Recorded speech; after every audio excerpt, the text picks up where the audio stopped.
សួស្តីបងប្អូនទាំងអស់គ្នាយប់ស្អែកនេះកុំទៅណាឲ្យសោះម៉ោង 7:30 នាទីយប់ Premier League មានការប្រកួតដ៏ធំមួយគឺ Manchester United ប៉ះជាមួយ Tottenham Hotspur នេះជាសង្គ្រាមដណ្ដើម Top 4 ហើយ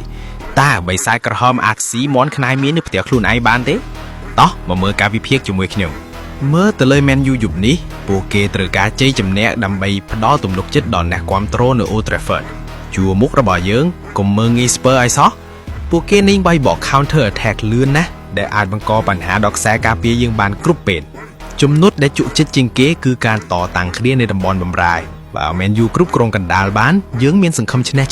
70% តែបើបណ្ដោយឲ្យ Spurs លេងសេរីនោះយើងប្រហែលជាត្រីហត់ហើយ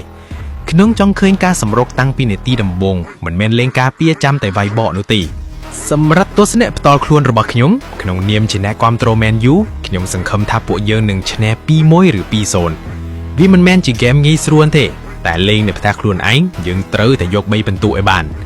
ចុះបងប្អូនវិញយល់យ៉ាងណាដែរតើមន់ខ្នែមៀមនឹងត្រូវបិសាចក្រហមអាំងសាច់យប់នេះទេកុំមានលទ្ធផលដែលបងប្អូនគិតមកកុំភ្លេច like និង share ម្នាក់មួយផងចាំជួបគ្នាជាមួយវីដេអូ reaction ក្រោយចប់ការប្រកួត GGMU